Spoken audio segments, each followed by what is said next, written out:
नमस्कार दोस्तों, आप सभी का स्वागत है आपके अपने YouTube channel solution of Sanjeet में। तो आज का हमारा टॉपिक है भारत छोड़ो आंदोलन से स्वतंत्रता तक। और इसके पहले वाला जो टॉपिक था वो था झारखंड एक दृष्टि। और झारखंड एक दृष्टि का जितने भी क्वेश्चन था वो हमने सारे क्लियर करवा दिया है 4 वीडियो में। और वो चारों वीडियो हमारे चैनल पर अपलोड है, तो जाकर देख लेंगे। जो है कि झारखंड जीके के नाम से जो प्ले लिस्ट बना हुआ है, आप लोग जाकर देख लेंगे वहाँ पर। तो चलिए शुरू करते हैं आज का जो टॉपिक है वो। तो आज का हमारा टॉपिक है भारत छोड़ो आंदोलन से स्वतंत्रता तक। तो इस टॉपिक में जो है लगभग 45 क्वेश्चन है। तो भारत छोड़ो आंदोलन से स्वतंत्रता तक को जो है 2 वीडियो में हम जो सारा क्वेश्चन क्लियर कर देंगे। तो आप लोग बने रहिएगा हमारे चैनल के साथ। और फिर इन सभी जितने भी सारे क्वेश्चन हैं, इन सभी का जो पीडीएफ हमारे टेलीग्राम मतलब चैनल में मिल जाएगा। आप लोग सर्च कीजिएगा जो सॉल्यूशन ऑफ संजीत में, मतलब सॉल्यूशन ऑफ संजीत सर्च कीजिएगा और फिर वहाँ पर ज्वाइन हो जाइएगा। वहाँ पर सारा पीडीएफ उपलब्ध है। और फिर हमने लिंक भी डिस्क्रिप्शन में दे दिया, लेकिन बहुत लोगों का उस लिंक से नहीं खुल रहा है। तो आप लोग जाकर टेलीग्राम में सर्च कीजिएगा सॉल्यूशन ऑफ संजीत, तो आ जाएगा। ठीक है, हमारा चैनल तो कि वहीं पर सारा पीडीएफ जो है अपलोड कर दिया जा रहा है। ठीक है, तो चलिए शुरू करते हैं। आज का हमारा सबसे पहला क्वेश्चन है कि हजारीबाग में 2 प्रमुख नेताओं रामनारायण सिंह और सुखलाल सिंह को 9 अगस्त 1942 को गिरफ्तार कर कहाँ भेजा गया था। मतलब हजारीबाग के जो 2 प्रमुख नेता थे रामनारायण सिंह एवं सुखलाल सिंह, तो इन दोनों को 9 अगस्त 1942 को गिरफ्तार करके कहाँ भेजा गया था। तो इन दोनों को गिरफ्तार करके जो है हजारीबाग जेल भेजा गया था। तो इसका सही आंसर क्या हो जाएगा, ऑप्शन नंबर ये हो जाएगा हजारीबाग जेल। मतलब हजारीबाग जेल ही इन दोनों सुखलाल सिंह और राम नारायण सिंह, इन दोनों को 9 अगस्त 1942 को गिरफ्तार करके और हजारीबाग जेल भेज दिया गया था। ठीक है, तो इसका सही आंसर क्या हो गया, हजारीबाग जेल हो गया। अब आगे हम दूसरा क्वेश्चन देखते हैं। तो दूसरा क्वेश्चन है हमारा, हजारीबाग में भारत छोड़ो आंदोलन का श्री गणेश कब हुआ। तो आप लोग श्री गणेश का सबसे मतलब पहले अर्थ समझेंगे। श्री गणेश का मतलब हुआ कोई भी काम को शुरुआत करना या तो प्रारंभ करना, तो वही होता है श्री गणेश का। श्री गणेश आप लोग मतलब हिंदू धर्म में होता है कि मतलब हमारे सभी देवी देवताओं में सबसे पहले गणेश का जो पूजा होता है श्री गणेश का है। इसीलिए मतलब प्रारंभ, इसी वजह से इसको इस मतलब एक मुहावरा है भी, श्री गणेश करना मतलब कोई भी काम को प्रारंभ करना। तो यहाँ पर पूछा जा रहा है कि हजारीबाग में भारत छोड़ो आंदोलन का श्री गणेश कब हुआ, मतलब भारत छोड़ो आंदोलन का जो है प्रारंभ कब हुआ। तो इसका सही आंसर क्या हो जाएगा, 11 अगस्त 1942 को। मतलब 11 अगस्त 1942 को ही भारत छोड़ो आंदोलन का जो है शुरुआत हुआ हजारीबाग में। ठीक है, तो इसका सही आंसर क्या हो जाएगा, ऑप्शन नंबर सी हो जाएगा। अब आगे हम थर्ड नंबर देखते हैं। भारत छोड़ो आंदोलन में 11 अगस्त 1942 को हजारीबाग का जुलूस किसके नेतृत्व में निकला था। मतलब जो भारत छोड़ो आंदोलन जो 11 अगस्त 1942 को शुरू हुआ था हमारे हजारीबाग में, तो हजारीबाग का जो है ये जो जुलूस जो मतलब निकला था, तो पूछा जा रहा है किसके नेतृत्व में जो है निकला था। तो ये जो जुलूस निकला था वो सरस्वती देवी के नेतृत्व में निकला था। तो इसका सही आंसर क्या हो जाएगा, ऑप्शन नंबर डी हो जाएगा, सरस्वती देवी हो जाएगा। अब आगे हम 4 नंबर देखते हैं। तो हमारा 4 नंबर क्या है कि राम नारायण सिंह, सुखलाल सिंह, सरस्वती देवी एवं कृष्ण वल्लभ सहाय ने भारत छोड़ो आंदोलन में किस जिला में नेतृत्व जो प्रदान किया। तो अभी हमने इसके पहले देखा कि हजारीबाग, तो इसका सही आंसर क्या हो जाएगा, हजारीबाग हो जाएगा। ठीक है, मतलब हजारीबाग में ही राम नारायण सिंह, सुखलाल सिंह और सरस्वती देवी एवं कृष्ण वल्लभ सहाय ने भारत छोड़ो आंदोलन का जो नेतृत्व प्रदान किया था। ठीक है, तो इसका सही आंसर क्या हो जाएगा, हजारीबाग हो जाएगा। अब आगे हम 5 नंबर देखते हैं कि पलामू में भारत छोड़ो आंदोलन की शुरुआत 11 अगस्त 1942 को नगर में जुलूस निकालने के साथ हुआ। तो यहाँ पर पूछा जा रहा है कि जपला फैक्ट्री के मजदूरों ने किससे प्रेरणा से हड़ताल रखी थी। मतलब ये पूछा जा रहा है कि पलामू में जब भारत छोड़ो आंदोलन का शुरुआत हुआ 11 अगस्त 1942 को नगर में जुलूस निकालने के साथ हुआ।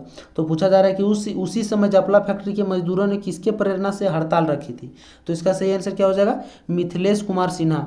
मतलब इन्हीं के प्रेरणा से जो है जपला फैक्ट्री के मजदूरों ने मतलब जो है कि मजदूरों ने इन्हीं के मतलब प्रेरणा से हड़ताल रखी थी। ठीक है, तो इसका सही आंसर क्या हो जाएगा, ऑप्शन नंबर डी हो जाएगा, मिथिलेश कुमार सिन्हा हो जाएगा। अब आगे हम देखते हैं 6 नंबर, थोड़ा ऊपर कर लेते हैं। तो हमारा 6 नंबर क्या है कि पलामू की किस महिला ने भारत छोड़ो आंदोलन में सक्रिय भूमिका निभाई थी। मतलब पलामू का जो है किस महिला ने भारत छोड़ो आंदोलन में सक्रिय मतलब भूमिका निभाई थी। तो इसका सही आंसर क्या हो जाएगा, कुमारी राजेश्वरी सरोज दास। मतलब पलामू का जो है कुमारी राजेश्वरी सरोज दास जो थी, उन्होंने ही भारत छोड़ो आंदोलन में सक्रिय भूमिका निभाई थी। तो इसका सही आंसर क्या हो जाएगा, ऑप्शन नंबर बी हो जाएगा। अब आगे हम 7 नंबर देखते हैं कि निम्न में से किस तिथि को डाल्टनगंज कांग्रेसी कार्यालय पर ब्रिटिश सरकार ने कब्जा जमा लिया। मतलब निम्न में से किस तिथि को जो है डाल्टनगंज ने कांग्रेसी कार्यालय पर ब्रिटिश सरकार ने कब्जा जमा लिया। तो इसका सही आंसर क्या हो जाएगा? 10 अगस्त 1942। मतलब 10 अगस्त 1942 को ही डाल्टनगंज कांग्रेसी कार्यालय पर ब्रिटिश सरकार ने जो है मतलब वहाँ पर कब्जा जमा लिया था। तो इसका सही आंसर क्या हो गया? 10 अगस्त 1942 हो गया। और अगर हमारा वीडियो अच्छा लग रहा होगा तो हमारे चैनल को लाइक कीजिएगा और हमारे चैनल को सब्सक्राइब कीजिएगा और हमारे वीडियो को लाइक करना ना भूलिएगा। तो चलिए 8 नंबर देखते हैं। यदुवंश सहाय, भागीरथी सिंह खरवार, वाचस्पति त्रिपाठी, मिथिलेश कुमार सिन्हा, राजकिशोर सिंह, भुवनेश्वर चौबे, गौरी शंकर ओझा, राजेश्वरी, सरोजदास, रामेश्वर तिवारी, गणेश प्रसाद वर्मा, अभिनय अमी कुमार घोष तथा नंदलाल प्रसाद ने भारत छोड़ो आंदोलन में निम्न में से किस जिला में अपना सक्रिय योगदान दिया था? तो इसका सही आंसर क्या हो जाएगा? पलामू। मतलब पलामू में ही इतने सारे लोग ने क्या किया था कि पलामू जिला में जो है भारत छोड़ो आंदोलन के लिए अपना सक्रिय योगदान दिया था। ठीक है, तो इसका सही आंसर क्या हो गया? ऑप्शन नंबर ये हो गया, पलामू हो गया। ठीक है, इसका सही आंसर पलामू हो गया। अब आगे हम 9 नंबर देखते हैं। तो 9 नंबर हमारे क्या है कि भारत छोड़ो आंदोलन में नदिया हाई स्कूल के छात्रों द्वारा स्कूल भवन पर राष्ट्रीय झंडा फहराया गया। तो नदिया हाई स्कूल कहाँ अवस्थित है? मतलब ये जो जहाँ पर झंडा फहराया गया राष्ट्रीय झंडा भारत छोड़ो आंदोलन में नदिया हाई स्कूल के छात्रों द्वारा, तो ये पूछा जा रहा है कि नदिया हाई स्कूल कहाँ अवस्थित है। तो ये नदिया हाई स्कूल जो है लोहरदगा में अवस्थित है। तो इसका सही आंसर क्या हो जाएगा? ऑप्शन नंबर डी हो जाएगा, लोहरदगा। अब आगे हम जो है 10वां नंबर देखते हैं कि भारत छोड़ो आंदोलन में निम्न में से किस जिले के टाना भक्तों ने सक्रिय भागीदारी निभाई थी। मतलब भारत छोड़ो आंदोलन में निम्न में से जो है किस जिले के टाना भक्तों ने सक्रिय भागीदारी निभाई थी। मतलब ये जो टाना भक्त थे इन्होंने सक्रिय भागीदारी निभाई थी। तो इसका सही आंसर क्या हो जाएगा? जो रांची, मतलब रांची के ही जो टाना भक्तों थे इन्हीं लोगों ने भारत छोड़ो आंदोलन में जो सक्रिय भूमिका निभाई थी रांची से। तो इसका सही आंसर क्या हो गया? रांची हो गया, ऑप्शन नंबर ये हो गया। अब आगे हम 11 नंबर देखते हैं। 11 नंबर क्या है कि भारत छोड़ो आंदोलन में निम्न में से किस तिथि को टाना भक्तों के एक दल ने विशुनपुर थाना जला दिया। मतलब भारत छोड़ो आंदोलन में जो है निम्न में से किस तिथि को टाना भक्तों ने एक दल ने विशुनपुर थाना जिला जला दिया था। तो वो पूछा जा रहा है, तिथि पूछा जा रहा है कि वो कौन सा तिथि था। तो वो तिथि कौन सा था? 18 अगस्त 1942 को। ठीक है, तो इसका सही आंसर क्या हो गया? 18 अगस्त 1942 हो गया। अब आगे 12 नंबर नागेश्वर प्रसाद साव, पंडित रामछा ब्रह्मचारी, पूरन चंद्र मित्रा, डॉक्टर जदू गोपाल मुखर्जी, नारायण चंद्र लाहिरी, नंदकिशोर भगत, नारायण जी, देवकी नंदन प्रसाद, चमरा भगत, परतुले भद्र मिश्रा, विमल दास गुप्ता तथा केशव दास गुप्ता ने भारत छोड़ो आंदोलन में किस जिले में सक्रिय भागीदारी निभाई। तो इसका सही आंसर क्या हो गया? रांची। मतलब इन लोगों ये जो आप लोगों ने इतना नाम देखा, ये पूछा जा रहा है इन सभी लोगों ने जो किस जिले से भारत छोड़ो आंदोलन में सक्रिय भागीदारी निभाई। तो इसका सही आंसर क्या हो जाएगा? रांची। रांची जिले से इन सभी लोगों ने सक्रिय भागीदारी निभाई। ठीक है, तो इसका सही आंसर क्या हो गया? रांची हो गया। ऑप्शन नंबर ये हमारा सही आंसर हो गया। अब हम आगे देखते हैं। आगे हमारा है 13 नंबर कि भारत छोड़ो आंदोलन के दौरान गुमला थाना पर झंडा फहराने के क्रम में किसे गिरफ्तार किया गया था। मतलब भारत छोड़ो आंदोलन के जो दौरान गुमला थाना पर जो झंडा फहराने का जो क्रम मतलब जो झंडा फहरा रहे थे उसी के दौरान जो है किसे गिरफ्तार किया गया था। तो उसी के दौरान जो है थोड़ा ऊपर कर लेते हैं। तो उसी के दौरान जो है गंगा महाराज और गणपत खंडेलवाल इन दोनों को जो है गिरफ्तार किया गया था। मतलब जो भारत छोड़ो आंदोलन के दौरान जब गुमला थाना पर झंडा फहरा रहे थे इन दोनों, तो उसी के क्रम में जो है इन दोनों को गिरफ्तार कर लिया गया था। तो इसका सही आंसर क्या हो गया? ऑप्शन नंबर डी हो गया, ए एंड सी दोनों हो गया। ठीक है, अब आगे हम 14 नंबर देखते हैं कि गंगा महाराज, गोविंद भगत, देवेंद्र कुमार, गणपत खंडेलवाल, लड्डू महाराज तथा मथुरा प्रसाद ने भारत छोड़ो आंदोलन में कहाँ के लोगों को नेतृत्व प्रदान किया। मतलब कहाँ के लोगों को जो साथ दिया। ठीक है, तो इसका सही आंसर क्या हो जाएगा? गुमला हो जाएगा। ऑप्शन नंबर डी हो जाएगा, हमारा सही आंसर हो जाएगा।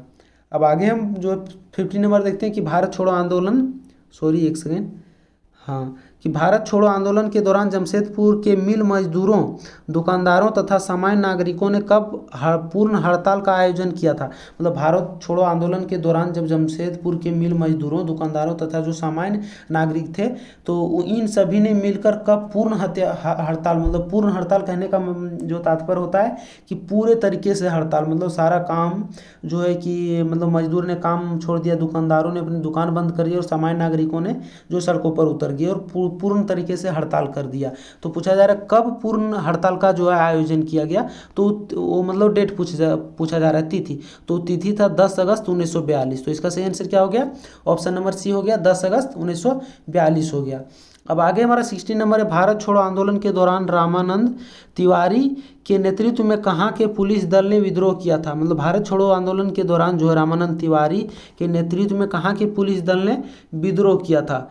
तो जो है कहाँ के पुलिस थे, जमशेदपुर के पुलिस, जमशेदपुर के पुलिस ने ही मतलब भारत छोड़ो आंदोलन के दौरान जो रामानंद तिवारी के नेतृत्व में जो है मतलब विद्रोह किया था। तो इसका सही आंसर क्या हो गया, ऑप्शन नंबर डी हो गया, मतलब जमशेदपुर हो गया। अब आगे हम 17 नंबर देखते हैं। तो 17 नंबर क्या है कि रामानंद तिवारी ने मार्च 1942 में कहाँ पर इनकलाबी सिपाही दल बनाया जिसमें 60 सदस्य थे। मतलब रामानंद तिवारी ने, अगर पूछा जाएगा कि मतलब किस तिथि को इनकलाबी सिपाही दल बनाया था, तो इसका सही आंसर क्या हो जाएगा, 1942 आप लोग मारिएगा, जिसमें से 60 सदस्य थे। ठीक है, तो पूछा जा रहा है मतलब कहाँ पर इनकलाबी सिपाही दल बनाया गया था, मतलब किस जगह पर। तो वो जगह था जमशेदपुर, जमशेदपुर में ही इनकलाब सिपाही दल बनाया गया था। तो इसका सही आंसर क्या हो गया, ऑप्शन नंबर ये हो गया, जमशेदपुर। अब आगे 18 नंबर है, टीपी सिन्हा, एम जैन, उसके बाद Treta Singh, NC Mukherjee, BK Menon, Munni Ghosh, GG Peggy, VG Gopal, TS Shah तथा एम चक्रवर्ती ने भारत छोड़ो आंदोलन के दौरान कहाँ के लोगों को नेतृत्व प्रदान किया था। मतलब इतने सारे जो लोग थे, इन सभी लोगों ने कहाँ के लोगों को नेतृत्व प्रदान किया, कहाँ के लोगों को मतलब साथ दिया था, वो पूछा जा रहा है। तो इसका सही आंसर क्या हो जाएगा, सिंहभूम, ऑप्शन नंबर सी हमारा सही आंसर हो जाएगा। सिंहभूम के लोगों को ही नेतृत्व प्रदान किया था इन सभी लोगों ने। तो इसका सही आंसर क्या हो गया, सिंहभूम हो गया। अब आगे हम 19 नंबर देखते हैं कि भारत छोड़ो आंदोलन के दौरान 11 अगस्त 1942 को देवघर का जुलूस किसके नेतृत्व में निकला था। तो 11 अगस्त 1942 को जो भारत छोड़ो आंदोलन के दौरान जो है देवघर में जो जुलूस मतलब निकला था, वो जो है पंडित विनोदानंद झा के नेतृत्व में निकला था। ठीक है, तो इसका सही आंसर क्या हो गया, ऑप्शन नंबर ये हो गया, पंडित विनोदानंद झा। अब आगे हम 20 नंबर देखते हैं कि भीखना पहाड़ी के विनोदानंद झा को 11 अगस्त 1942 को गिरफ्तार कर कहाँ भेजा गया था। मतलब भीखना पहाड़ी को जो मतलब भीखना पहाड़ी के जो विनोदा, यहाँ से एक और जीके बनता है कि विनोदा झा कहाँ के थे, मतलब जो विनोदानंद झा थे वो पूछा जा रहा है कहाँ के थे, तो भीखना पहाड़ी के थे। आप लोग सही आंसर मारिएगा। ठीक है, अब यहाँ पर क्वेश्चन में कि भीखना पहाड़ी के विनोदानंद झा को 11 अगस्त 1942 को गिरफ्तार कर कहाँ भेजा गया था, तो इनको गिरफ्तार करके भागलपुर सेंट्रल जेल भेज दिया गया था। तो इसका सही आंसर क्या हो गया, ऑप्शन नंबर बी हो गया, भागलपुर सेंट्रल जेल हो गया। अब आगे हमारा 21 नंबर है, भारत छोड़ो आंदोलन के दौरान 26 अगस्त 1942 को देवघर में चली गई गोली से शहीद होने वाले व्यक्ति कौन थे।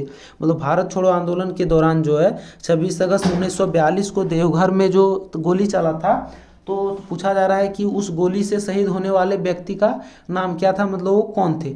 तो इसका सही आंसर क्या हो जाएगा, अशरफी लाल। अशरफी लाल को ही जो गोली लगी थी और ये वहीं पर शहीद हो गए थे। तो इसका सही आंसर क्या हो गया, अशरफी लाल हो गया। अब आगे हम 22 नंबर देखते हैं कि भारत छोड़ो आंदोलन के दौरान देवघर अनुमंडल की किस स्थान पर समांतर सरकार स्थापित किया गया था। मतलब भारत छोड़ो आंदोलन के दौरान जो है देवघर अनुमंडल की किस स्थान पर समानांतर सरकार स्थापित किया गया था। तो इसका सही आंसर क्या हो जाएगा, सरवन।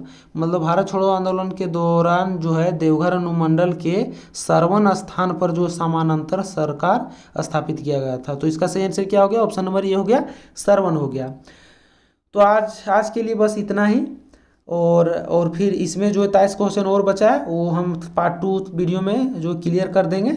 उसके बाद जब ये टॉपिक खत्म हो जाएगा उसके बाद हमारा जो टॉपिक चालू होगा झारखंड आंदोलन एवं राज्य गठन। उसके बाद जब ये टॉपिक खत्म हो जाएगा उसके बाद हम झारखंड एक मतलब झारखंड के भूगोल में चलेंगे।